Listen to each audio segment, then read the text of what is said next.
Hola jóvenes, muy buenos días. Qué gusto saludarlos en este momento. Yo sé que la mayoría no me conoce, así que permítanme presentarme. Mi nombre es Pedro Núñez, soy licenciado en educación y es para mí un gusto poder estar con ustedes el día de hoy, ser tanto su primer maestro en estas asignaturas como parte de esta carrera, ya que es para mí pues una de las carreras más importantes, la estimo muchísimo. Permítanme platicarles un poquito acerca de mi experiencia. Yo la verdad tengo ya varios años en lo que es el sector educativo y he tenido pues desde que era muy joven acercamiento en esta área. Siempre he buscado estar ya sea como docente o en el área administrativa, así que conozco diferentes aspectos. Asimismo he tenido la fortuna de involucrarme en lo que es los diferentes niveles de educación. Les puedo decir que he elaborado en todos los niveles que comprende la educación, al menos aquí en México. Y pues ahora tengo esta bendición de estar formando parte de este proyecto como uno de los principales docentes que encabezan lo que es pedagogía. Y pues estamos en esta área, ¿no? Como parte de personas que creemos y confiamos en la juventud. Tenemos una meta que es formar personas competentes, personas que puedan destacar donde quiera que trabajen. Entonces, ustedes van a ser la primera generación y deben estar muy contentos, muy orgullosos de esto, porque no cualquiera llega a la universidad y no cualquiera tiene también la oportunidad de, como ustedes, formar parte de algo nuevo. Esto es algo nuevo, muchachos. Ustedes están revolucionando, están cambiando los paradigmas educativos que conocemos aquí en esta ciudad y en diferentes partes de lo que es la República. Así que tienen que estar muy orgullosos y tienen que estar muy expectantes de todo el proceso que van a cursar. La verdad es que para mí es una emoción el poder estarles asesorando en esta asignatura, que es Teoría Pedagógica 1. Yo tengo mucho cariño hacia esta carrera, porque bueno, ya tengo un año trabajando en lo que es universidad y como les digo, una de mis primeras experiencias en el medio como educador fue en la Prepa México, que es una de las ramas de lo que es esta empresa. Entonces, pues le tengo mucho cariño a mis compañeros, a mis jefes, las personas que estamos trabajando de cerca con todos estos proyectos e iniciativas. Y en el momento que escuché que tendríamos esta oportunidad, no dudé en involucrarme, en buscar estar cerca, porque más allá de lo que nos puede generar muchas veces laborar en un área o tener unas horas extra, yo creo que lo que uno siempre busca es hacer aquello que ama, aquello que le apasiona.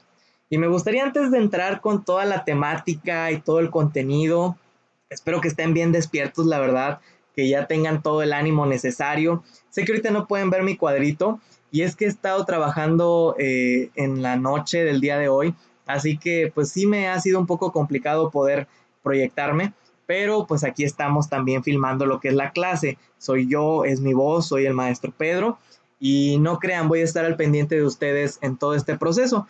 Pero les comento, chicos, que pues me gustaría comenzar con un poquito de motivación. Déjenme contarles una historia que ha estado resonando muy fuerte en mi mente. La tengo bien, bien, bien presente y no me gustaría dejar pasar este inicio de periodo escolar sin contarles esta historia. Yo creo que les puede servir. Es una historia que nos habla acerca de los caminos. Nosotros muchas veces tenemos que decidir, tenemos que tomar diferentes elecciones hacia dónde queremos ir y cómo queremos hacerlo. Debemos plantearnos siempre metas más allá de lo que es tu carrera, tu profesión. Tú tienes que seguir aquellas cosas que tú amas. Más que preguntarte qué voy a estudiar, tú tienes que decir en dónde quiero trabajar o qué es lo que yo quiero ejercer. Así que permíteme contarte esta historia. Esta historia se trata de un personaje. Este personaje fue un niño muy querido, muy deseado, pero resulta que cuando él nació tenía deformidades en su cuerpo, en sus piernas, en sus manos, estaba entumecido, tenía sus piernas desalineadas, por tanto no podía caminar, tenía fragilidad en sus huesos y obviamente su cara también denotaba lo que era la deformidad. Pero resulta que sus padres no solo lo tuvieron a él, tuvieron más hijos. Y pues obviamente se dedicaron al cuidado de todos y bueno, pues él ahí estaba en su casa. Cuando creció, él dijo sus primeras palabras y también empezó a dar sus primeros pasos. Se dirige a su padre y le dice: papá, quiero ser artesano, quiero ser artesano. Y así como él hablaba y como él se movía y con los gestos que podía hacer, le dijo estas palabras: quiero ser artesano. Y era algo que estaba resonando muy fuerte en su cabeza, tenía la idea bien arraigada y su papá le dice: oye, está muy bien que hayas dado tus primeros pasos, está excelente que puedas hablar, pero no puedes ser artesano.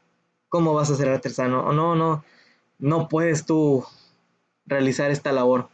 Y el muchacho le dice: sí, yo voy a ser artesano. Así que se va de su casa y emprende un viaje donde él busca al mejor maestro artesano de toda la región donde él vivía. Y él llega hacia donde estaba el maestro artesano. Para alcanzarlo tuvo que subir una montaña y como pudo, le tomó muchísimo tiempo. A lo mejor para nosotros hubiera sido difícil, pero a él le costó el triple. Y cuando finalmente llega, toca la puerta de la casa del maestro y le dice: quiero ser artesano. Y con todas las deficiencias que él tenía, el maestro lo ve y le dice: acompáñame. Lo lleva a un lugar y empieza a mostrarle cómo trabajar con el barro. Resulta que este maestro era el más respetado, el mejor maestro artesano de toda la región, y empieza a mostrarle al joven cómo moldear las esculturas, cómo hacer cosas con el material del barro, y también le enseña cómo partir leños y fabricar un hornito. Y de pronto pues él mete ahí lo que eran las esculturas que había hecho, los moldes que había hecho, y cuando sale la palabra perfección se quedaba corta para el trabajo que hacía este hombre. Y el joven queda impactado y el maestro le dice: bueno, ya viste cómo se hace, ahora te toca a ti. Y, y el maestro agarra camino y se va. Y el joven, tratando de seguirlo para que por favor le ayude, le diga algo más, no pudo, simplemente no pudo. Resulta que pues él empieza a hacer lo que el maestro le había dicho, pero le había dado una instrucción muy especial y le dijo: lo que yo hice lo vas a hacer, pero vas a sacar el material de ese río que está ahí. Y el muchacho se da cuenta que el río olía mal. Putrefacto es la palabra correcta para referirnos a este río donde él tenía que buscar su material. Le dice: vas a entrar y vas a sacar de ahí el barro con el cual harás las mejores esculturas, le dice el maestro. Y él, o sea, como pudo, se tapó la nariz, entró y empezó a sacar lo que era el barro, y con eso estuvo por meses trabajando hasta que logró hacer un vasito. Cuando él termina el vaso, parte los leños como le había dicho el maestro, fabricó el hornito, metió el vaso y al día siguiente se rompió. Y lo vuelve a hacer una y otra vez y por meses y años estuvo haciéndolo y siempre se rompía. Hasta que llegó un punto en el cual él empezó a perfeccionar la técnica del maestro, pero aún así no era suficiente. Y ya después de un largo periodo de tiempo va y una vez más busca al maestro en su casa, porque hay ocasiones en las cuales pues tenemos que regresarnos, o sea, ser conscientes de dónde estamos, qué hemos hecho. Y él va y busca a su maestro, toca la puerta una vez más, pero esta vez le tomó mucho menos tiempo llegar a la casa de su maestro. Y cuando él llega, toca la puerta y le dice: maestro, quiero hablar con usted. Con todo respeto, yo he tratado de mejorar su técnica, he hecho todo lo que usted me dijo que tenía que hacer, pero no he podido concretar ninguno de mis trabajos. Y simplemente yo me doy cuenta que no puedo, no se puede. Pero el maestro lo ve y le dice: ¿te das cuenta que tus piernas están alineadas? Tus manos están suaves, desentumecidas, y tu rostro también. Ahora se ve calmado, relajado. y le dice, posiblemente tú pensaste que yo te estaba enseñando a que moldearas el barro y era lo que tú hacías, moldear barro, pero no, el río en el cual tú sacabas el material te estaba moldeando a ti. Así que ahora tú puedes ir a donde quieras y puedes ser el mejor maestro artesano. Y saben, chicos, muchas veces tenemos que anteponernos a cualquier comentario negativo, a cualquier opinión que nos den, porque las opiniones que vienen de terceras personas no siempre son positivas, no siempre nos van a alentar, no siempre creerán en nuestra vocación, pero si ustedes han llegado hasta este punto, tomaron la decisión de estudiar esta carrera, si ustedes decidieron optar por esta universidad, por esta escuela y están aquí el día de hoy, no se desanimen. Determínense ya en su mente a que ustedes van a culminar todo el proceso.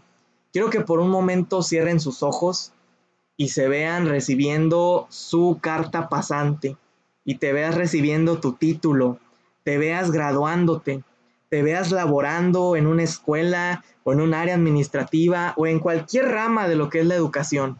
Quiero que por un momento visualices ese momento de tu vida. Y ahora sí, quiero que pienses qué es lo que vas a hacer para poder llegar hasta ese punto. Quiero que establezcas 3 compromisos principales en tu mente para cumplir ese objetivo.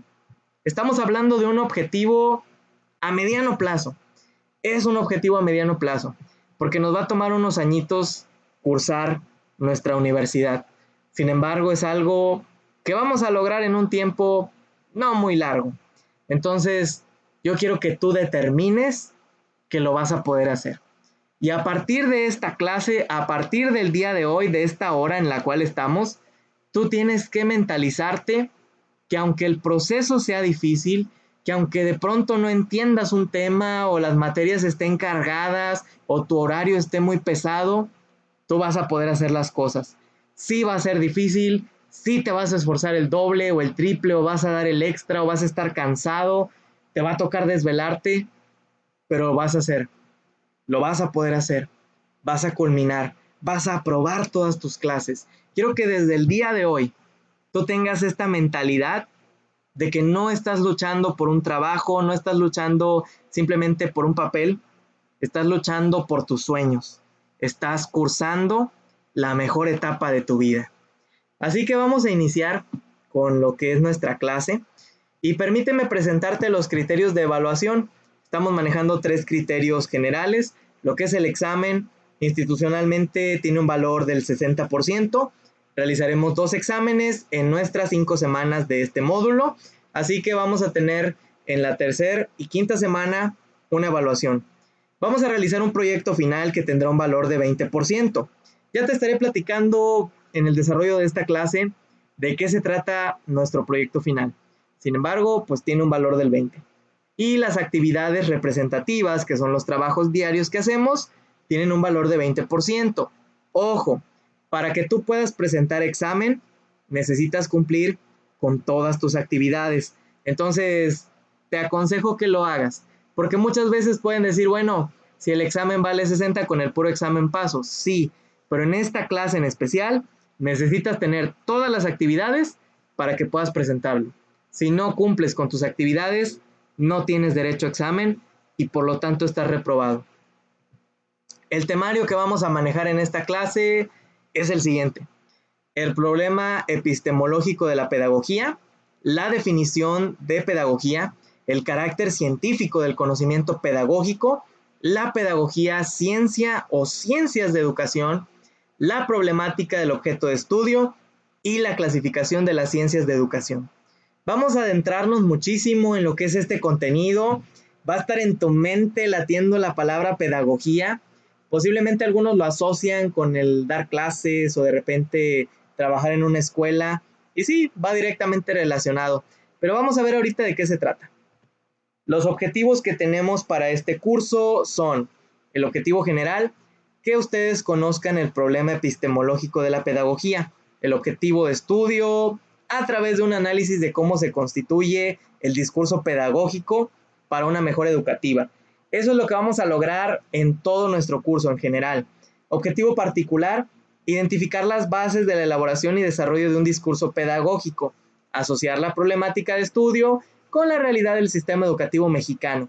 Personalmente me gusta que las cosas vayan directamente relacionadas con lo que estamos viviendo, porque sí es una teoría, pero a veces cometemos el error de ver la teoría como historia.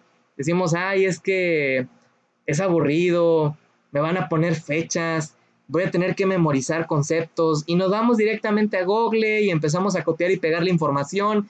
Y yo lo que quiero es que ustedes entiendan.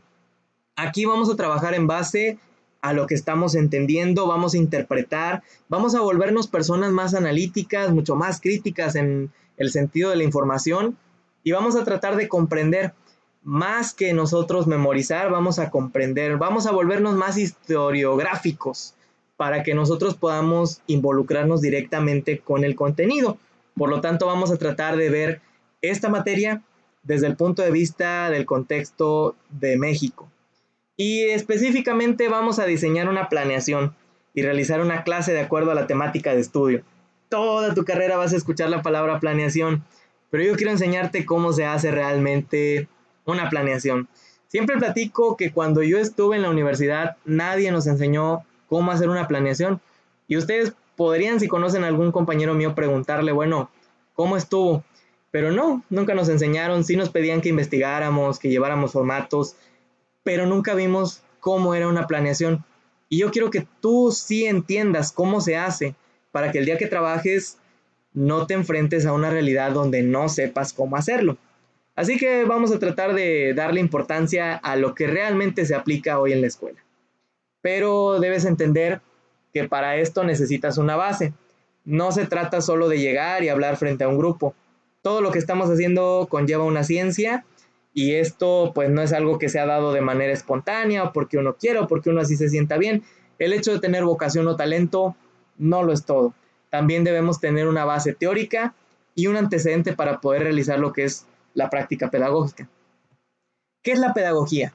Aquí traigo 3 respuestas diferentes que me gustaría que analizáramos. Primero, la ciencia que estudia la metodología y técnicas que se aplican a la enseñanza y la educación, especialmente infantil. Y tal vez te preguntes, bueno, ¿esto quiere decir que tendré que trabajar exclusivamente con niños? No. Desde ahorita tienes que irte haciendo una idea de en qué nivel quieres trabajar. Si quieres ser docente o quieres laborar en un área administrativa. Tienes que tener bien claro tu objetivo para que puedas relacionar tu carrera con lo que vas a hacer. A mí la verdad me molestaba mucho estar en la escuela y que dijeran, es que los niños, es que el trabajo con los niños, porque yo siempre me vi trabajando en prepa y hasta en universidad, y así fue. Todavía estaba estudiando y ya estaba dando clases en universidad y en preparatoria.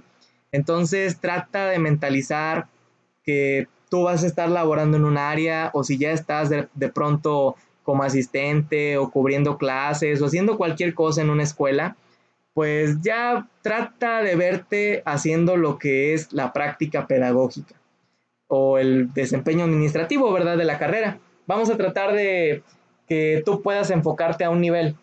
Si tú quieres estar en básica, ok, ya sea preescolar, primaria, secundaria, vamos a dedicarte a lo tuyo. Si tú quieres estar en un nivel medio superior de lo que es bachillerato, pues también vamos a tratar de enfocarte en un área determinada de esto. Y si tú dices, bueno, a mí me gustaría estar trabajando en una universidad, pues también vamos a darte consejos y vamos a tratar de asesorarte para que tú puedas llegar directamente a ese objetivo. Vemos que también la práctica educativa o método de enseñanza en un terreno determinado. Aquí tenemos que separar lo que es pedagogía y educación. La pedagogía es algo que le tomó mucho más tiempo desarrollar al hombre. La educación sí nació antes, nació de una manera espontánea, con la intención de sobrevivir. Se enseñaban principalmente lo que eran pues los sistemas de comunicación, que pues fueron por sonidos, y también a atrapar el alimento, cazar, cultivar la tierra, a crear, por ejemplo, un lugar que fuera adecuado para vivir. Así fue como nació la educación. Después vino la pedagogía, pero estamos hablando del siglo XVIII en adelante, nace lo que es realmente la pedagogía. Entonces nos va a tomar un tiempo llegar hasta allá.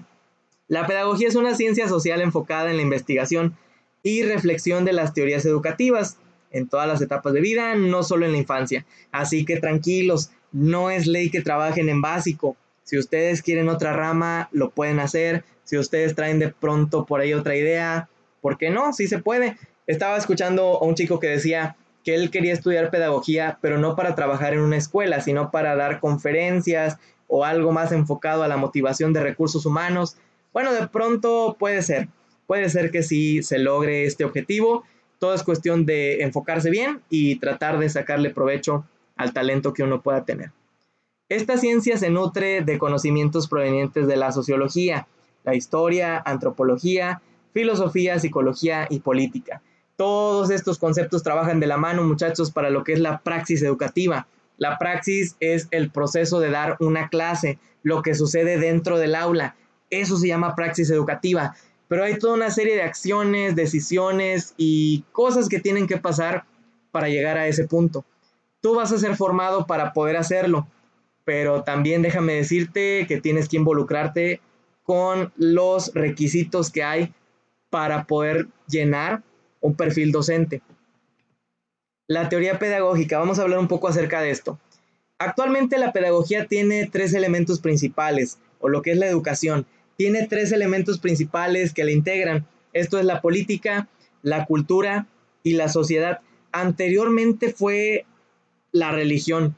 La religión era uno de los puntos que antecedió la sociedad y hay una transición que está pasando de la cultura a la economía. Estamos enfrentando esa situación.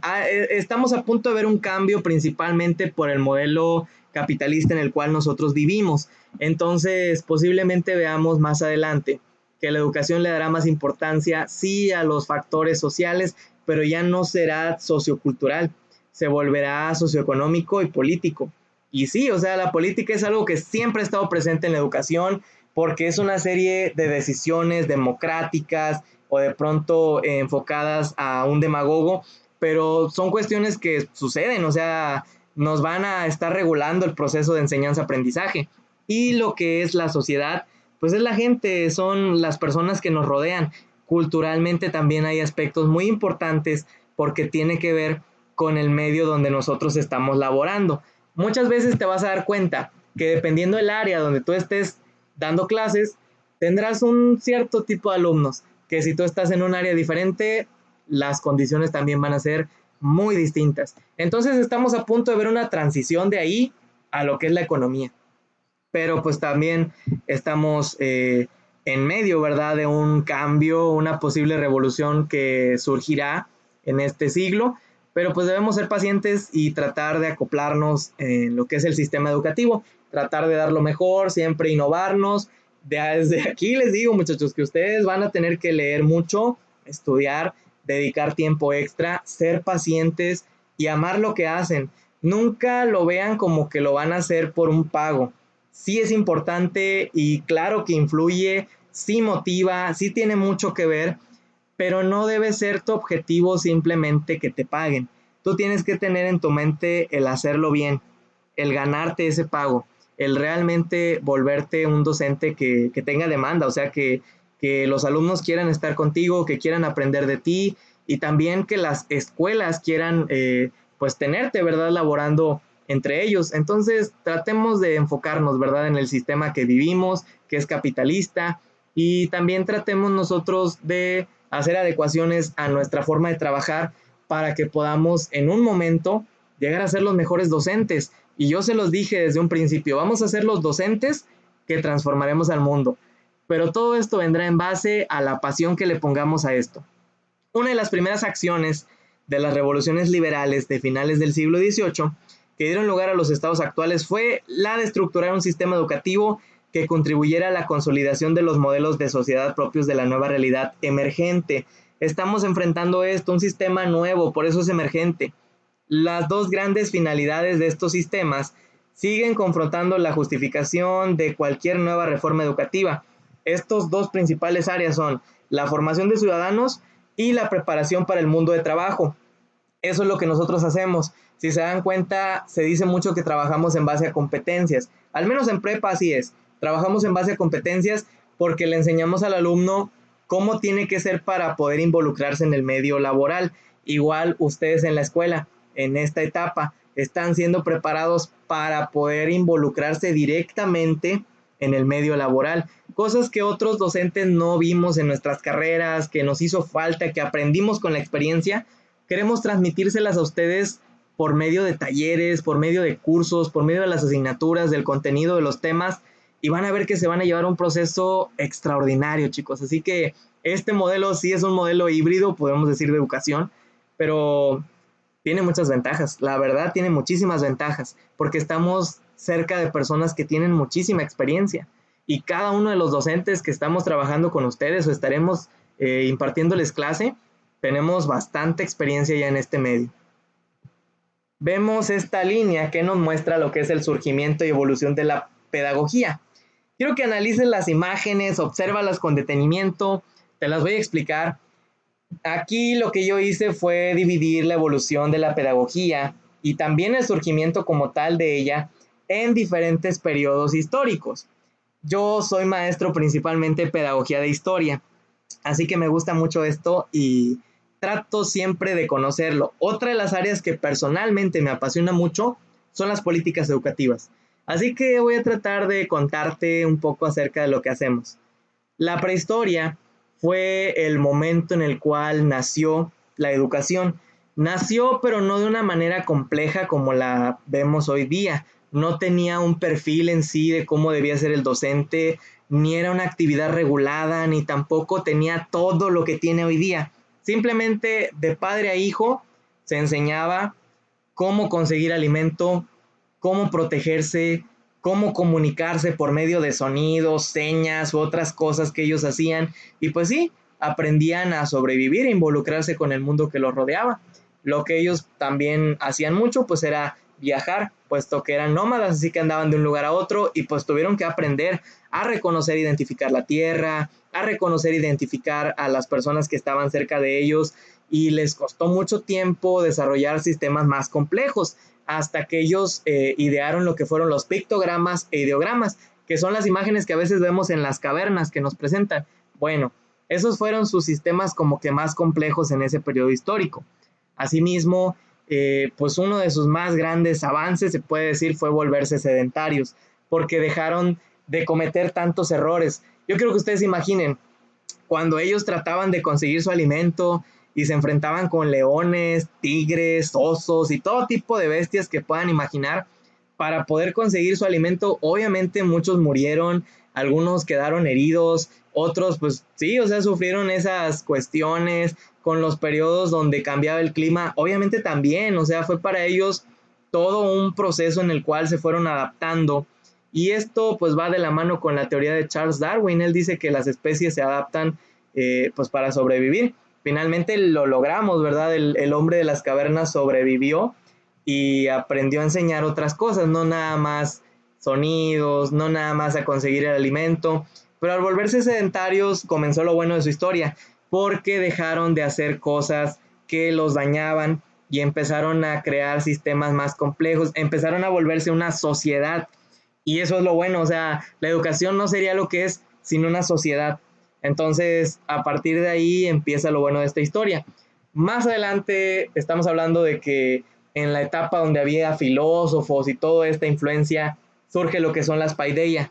Las paideia hay tres tipos principales que son sistemas de crianza y enseñanza. Es la paideia arcaica, la paideia griega y la paideia espartana. ¿A qué van enfocadas estas? Bueno, se creía en la antigüedad que las personas tendrían como que una armonía, tenían que buscar una armonía, y esta armonía solo se lograba por medio de tres cosas: lo que eran los saberes intelectuales, el desempeño físico, y también le daban cierta importancia a los valores morales. Así que si ellos tenían estas tres cosas, ellos iban a alcanzar la armonía de su vida y tendrían el arete. Solamente así serían personas pues que estuvieran completas, muy parecido al humanismo que nosotros identificamos hoy día. Sin embargo, pues no estaba perfeccionado, era simplemente un ideal, y el conocimiento pues que había en ese tiempo, y ya enfocado así a la escuela, académico, pues no era como es hoy día, ni tampoco era complejo, de hecho ni siquiera era académico, todo se daba por medio de la transmisión de padres a hijos, o de los filósofos de repente a las personas que lo seguían, los sofistas a los que pertenecían a clases sociales altas, y así era como que pues estaba desorganizado. Después viene la Edad Antigua, donde cada una de las culturas principales, como lo que fue China, la educación judaica, la educación griega, Roma y entre otras, tuvieron sus propios sistemas independientes de formación. Algunos como Esparta tenían este ideal de que las personas tenían que ser antes que ciudadanos guerreros. Y sí, o sea, desde niños eran formados y eran seleccionados para esto. Ellos tenían una frase que me ha impactado mucho, que le decían las madres a sus hijos cuando ellos iban a la guerra y llevaban su escudo, le decían, vuelve con él o vuelve sobre él, porque por nada del mundo debían soltar el escudo. También otra costumbre que tenían mucho en Esparta era que los niños eran separados de sus madres y pues eran criados, ¿verdad?, por otras mujeres del pueblo y así no había como que alguien tuviera sus propios hijos porque esto a ellos les formaba un carácter nacionalista y hasta cierto punto ellos veían a todas las mujeres de Esparta como sus madres y las madres veían a todos los hombres de Esparta como sus hijos. Entonces pues era un modelo bastante interesante. Tenemos mucho que rescatar, pero cada una de las culturas antiguas pues tuvo su propio sistema. Posiblemente más adelante hablemos de esto. Después viene lo que es el nacimiento de la escuela, con la alfabetización a partir de los fenicios. Y alguien se preguntará, bueno, antes de ellos ya había otro alfabeto. Sí, estaba el alfabeto griego y el egipcio, pero eran sistemas muy complejos. Como los fenicios eran comerciantes, ellos necesitaban algo que fuera rápido y universal. Entonces hicieron un alfabeto integrado por 22 símbolos, que es lo que utilizamos hoy día. Después viene lo que es la Edad Media. Ojo, aquí quiero mencionar que antes de la Edad Media, con el nacimiento de la escuela, se da a partir de la alfabetización. Cuando nace la alfabetización, nace la educación como tal y ya pues empieza a transmitir los conocimientos, sí, a personas que tenían mayor posibilidad económica, pero al final de cuentas se empieza a transmitir lo que eran conocimientos, saberes. Después surge en la Edad Media una etapa de estancamiento para la educación porque quedó eclipsada por los pues saberes más religiosos, se volvió teológica. La Iglesia Católica tuvo su principal auge en Europa desde el siglo V hasta el siglo XV y fue un periodo de tiempo en el cual la educación sí se las vio duras porque dejaron de existir las escuelas destinadas a la alfabetización y por la influencia de Carlomagno, que era el creador del Santo Imperio Romano y uno de los principales impulsores de la Iglesia Católica, surgen escuelas, pero eran escuelas municipales, palatinas y más enfocadas, por ejemplo, a los monjes, los monasterios, las personas que iban a estar sirviendo en la iglesia. Así que pues hay una transición, por ahí un estancamiento en la educación y después surge lo que es el renacentismo y humanismo a partir de finales del siglo XV, principios del siglo XVI, surge esta corriente con la cual se transforma todo, porque tanto fue un cambio en el sistema gubernamental como una transformación educativa. Así que en ese tiempo se acaba lo que es el feudalismo, empieza a haber una transformación en lo que es el ideal político y también pues religioso y nace esta corriente conocida como humanismo que pone al hombre como el centro del universo, lo más importante.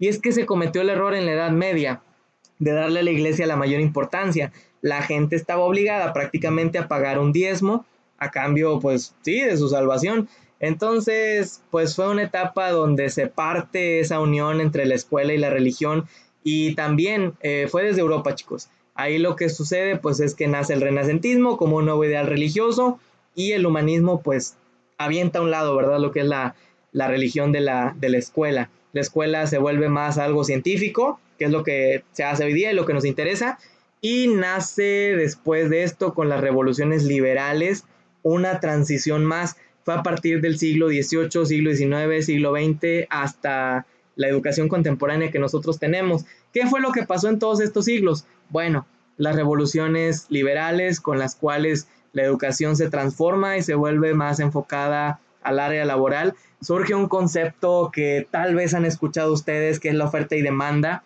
a nivel internacional. el mundo se vuelve un lugar de mercado donde el capital cobra la mayor importancia sobre Dios, y todo lo que es la educación también se ha visto regulada por lo que es el dinero, ¿verdad? El dinero tiene una de las mayores fuentes de importancia en la escuela. Así que también la educación se ha movido en base a lo que es la oferta y demanda. La oferta pues es lo que está al alcance de la gente para satisfacer sus necesidades. La demanda pues es lo que la gente desea, lo que ellos quieren tener. Entonces la educación pues se vuelve un servicio. Y nace lo que es la globalización, ¿verdad? La escuela contemporánea antes con las revoluciones de información, y ahora estamos esperando una escuela globalizada con la cual pues vamos a tener un mayor acercamiento a las tecnologías como lo estamos teniendo ahorita con las aulas virtuales, y era algo de lo que se hablaba. Yo soy muy fan de eso y creo muchísimo en la educación en línea.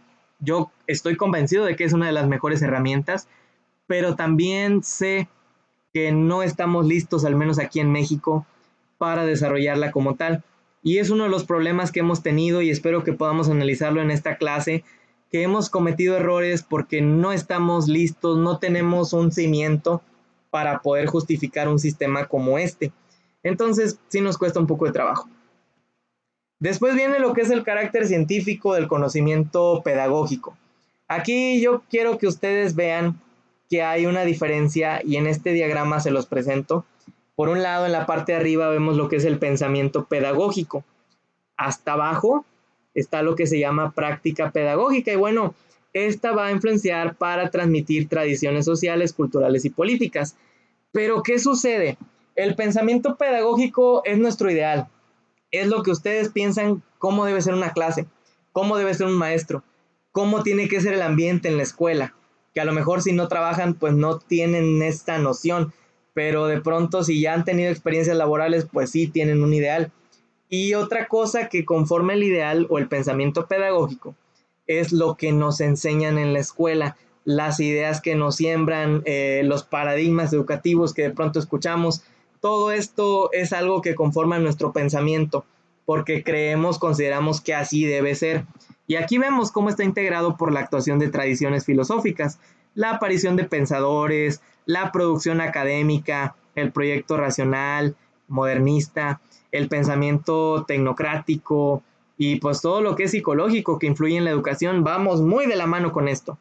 La reforma educativa, todo esto es nuestro pensamiento de cómo tiene que ser, pero para llegar a la práctica hay una serie de acciones, decisiones, debates y cosas que se tienen que considerar para llegar a una clase. Vemos que hay decisiones políticas, que es el control y norma como mediadores para regular las prácticas educativas, y un sistema que prepare al alumno para ser profesional en un sistema productivo y económico. Entonces es toda una serie de cuestiones que pues van a intervenir ahí. Yo les recomiendo que vayan interesándose por conocer la Constitución Política, la Ley General de Educación, los organismos nacionales e internacionales que conforman esta área, para que puedan ustedes estar bien preparados, y el día que quieran presentar un examen de oposición o de pronto que ustedes estén ya elaborando, pues traigan un conocimiento más real. Vemos que están lo que son las decisiones administrativas, y es que antes de dar nuestra clase, o sea, la política básicamente no lo vemos, es algo que no vemos, no sabemos que está ahí, pero sucede, y es lo bueno, es lo que regula. O sea, a veces el gobierno tiene una gran influencia sobre lo que es la educación. Después pasa lo que son las decisiones administrativas, y ahí es donde están los directores, los ATPs, las personas que están en supervisión, y llegamos a una práctica pedagógica que ya es el proceso, pero está regulado, o sea, está organizado para que se haga de cierta forma, y ya cuando lo estás haciendo, se está supervisando que lo hagas como se te indicó. Generalmente en las escuelas particulares somos más conscientes de esto, pero a nivel público también se presentan los casos donde se está regulando el proceso educativo, y pues esto se ha visto mucho en los últimos años con la transformación que hubo en la educación. Vemos que esto va a generar en las personas tradiciones sociales, culturales y políticas, les va a dar una identidad. Para eso sirve también lo que es la educación. Nosotros le vamos a dar a los alumnos una identidad, los vamos a preparar para que puedan integrarse y ser aceptados en la sociedad. Y vemos aquí los principales sistemas o modelos que hay en el mundo para asociarse con lo que es la educación. Uno de ellos es el socialismo. El socialismo lo que hace, chicos, es que busca sacar al maestro y quitarle importancia. Le da la mayor importancia del proceso de enseñanza-aprendizaje a cualquiera que tenga vocación. Así que la formación de los niños es una labor que la escuela socialista comparte con la familia. Aquí la intención pues es, como en la Edad Media, acercar. Aquí la intención es, como en la Edad Media, acercar a las personas hacia una religión. Y después está el modelo capitalista. Este lo que busca hacer es, pues ir volviendo más pequeña la educación. La idea del modelo capitalista, pues es que no cualquiera pueda terminar lo que es la enseñanza-aprendizaje para que de una forma u otra sean pocos los que logren posicionarse y también, o sea, tener conciencia de lo que es el poder. No sé qué piensen ustedes cuando les viene a la mente la palabra poder, pero en un sistema capitalista el poder lo es todo y no estamos hablando de cualquier forma de poder, estamos hablando de la economía. La economía va a ser el factor más importante para poder regular lo que es la educación. Así que, pues aquí estamos considerando un poco de esto, tratando de acercarnos muchísimo a lo que es la práctica educativa, el pensamiento pedagógico, y ustedes pueden ver cómo se presenta lo que es la pirámide capitalista, donde las personas de la clase social más baja pues están al final, después se va subiendo en los diferentes escalones hasta llegar a las personas que tienen el mayor grado de influencia económica. Y vemos que hasta hay personalidades religiosas que están ahí, o la burguesía, pero pues todo es una cadena, ¿verdad?, de poder. Y de hecho, esta pirámide a veces se asocia con lo que es la educación. La parte de abajo representa lo que es el nivel básico. En sí, pues hablamos del preescolar. La mayoría de las personas cursan lo que es preescolar. Después está primaria. Pues casi todos también cursan lo que es primaria. Secundaria, algunas personas llegan ahí y pues terminan. Y son pocos los que llegan a lo que es la preparatoria o el bachillerato.